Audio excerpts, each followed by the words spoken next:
We're going to take a look at consumers producer surplus and actually the point of equilibrium.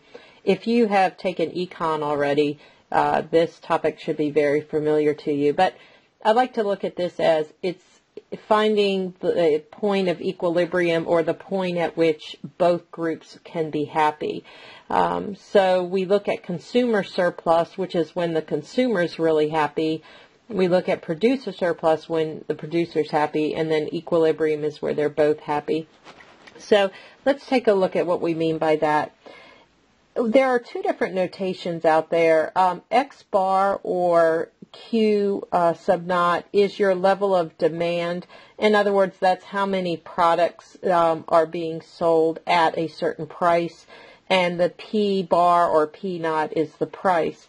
If I draw this line right here, this is actually the point or the line of equilibrium. The line of equilibrium is going to be at what price and at what demand. So if we look at right here, where we have a certain price, a certain demand level and a certain price, that's going to be our point of equilibrium. Well, where does that come from?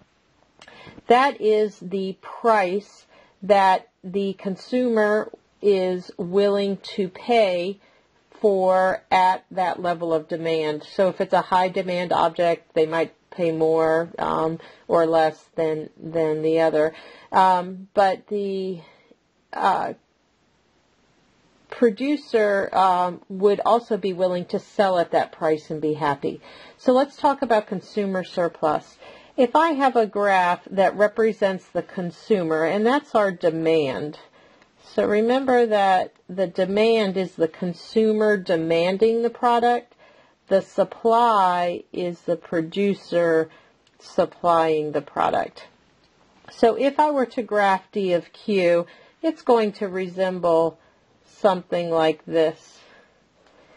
And so here's what that says. Is back here at some unit A, the consumer was willing to pay this very high price. So maybe they were willing to pay $100 for the item, but they actually got to pay less.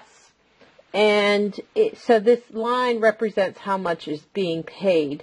And so the fact that I was willing to pay 100, but I only paid 30, means I feel like I saved, or I have a surplus of $70. So when we look at consumer surplus, what we are trying to figure out is if how much money all of the consumers would feel like they saved or won because they paid less. So this is what we're paying, and this is what we would have paid. And if we pay less than what we would have paid, we're very, very happy about that. And so again, remember, this is our D function. To find consumer surplus, we're simply looking at the area between what we did pay and what we would have paid.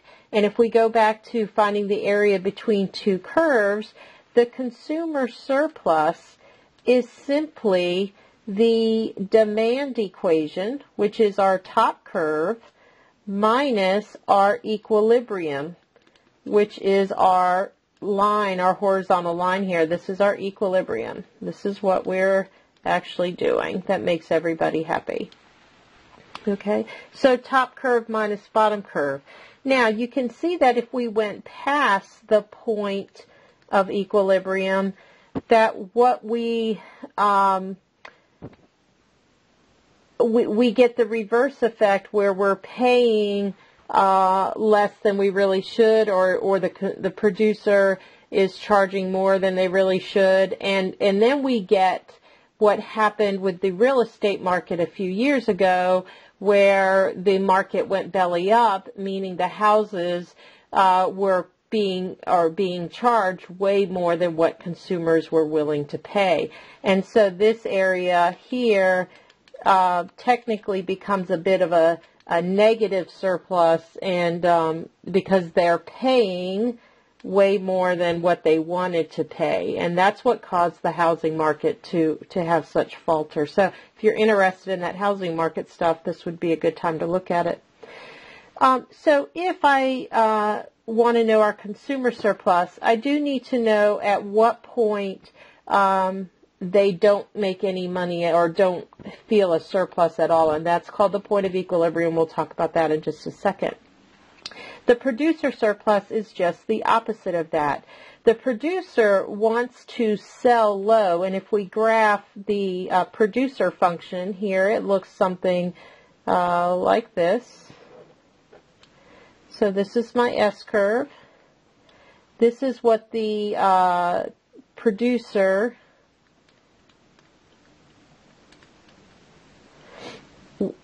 would accept. So the producer might be willing to accept $15, but you paid $30, so you made the producer very, very happy. So this area in here then is the area that represents how much the producer feels like they got extra than they deserved. So when we talk about the point of equilibrium, it is that point right there where the consumer is paying exactly what they felt they should. The producer is getting exactly what they felt they should, and therefore both groups are happy. And so we call that the point of equilibrium. Let me go back to producer surplus. On producer surplus, it is simply, again, the area between the two curves, but now our equilibrium function is on top, and our producer or our supply function is on bottom. So this would be minus the supply. So let's actually run through this problem here. So I've given you the two functions, and now let's go through the steps. The first thing is definitely to graph. You would have three pieces of your graph: your demand, your supply, and then at the point at which they intersect creates your equilibrium line. Remember, the equation of this line would simply be some number, your y value there. The next step is to find your point of equilibrium. So take a second and pause the recording and graph your two functions and find their point of intersection so that we have a point of equilibrium. So when we find the point of intersection of our equilibrium point, we get 15,375. So what that says is, so our point of equilibrium is that when the demand is for 15 items, so maybe we're talking about cars. Actually, this example comes from an oil example. If our demand is 15 barrels of oil, our price should be $375. And so that would be the point of equilibrium, that if everybody pays $375, then that's going to make both the consumer and the producer happy. So that is our point, that is our point of equilibrium, which means our equilibrium function would be 375. F of x equals 375. So now let's do our consumer surplus. We're going to go from 0, and by the way, this graph right here, that point should have actually been through 0. It should have come up like that, as you could see on your graph. We're going to go from 0 to 15 because that's the only span at which I'm experiencing a consumer surplus.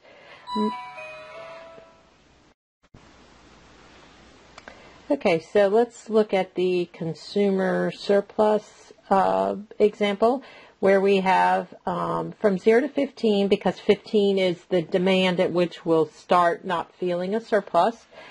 And we need to do our demand function, which is our 900 minus 20q minus q squared.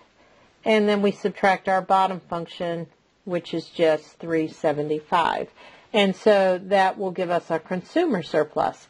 Let's go ahead and set up our producer surplus, and then we'll pause and do them both. Again, we're going to go from 0 to 15.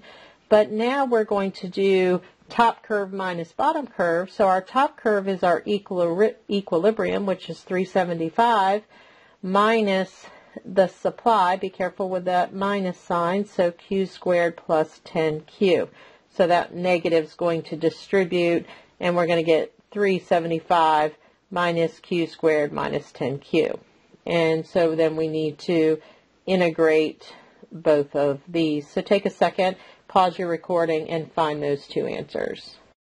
And so for consumer surplus, we have the 4,500. And so for this product, for anybody that is purchasing in the demand range of 0 to 15, they are going to experience a overall surplus of $4,500. And so let's also look at the producer surplus. And so the producer surplus is $3,375. And so now we have information that shows us that after a demand of 15, what that means is that the market has been saturated, that the demand is going to be less than the supply. And that's what happened in the housing market. That's also what happened, for example, with Beanie Babies. At some point, people weren't willing to pay the high prices of Beanie Babies, and so the market got saturated. So I hope you take the opportunity to look over your text and read a little bit more about this topic, as well as participate in the discussions related to that.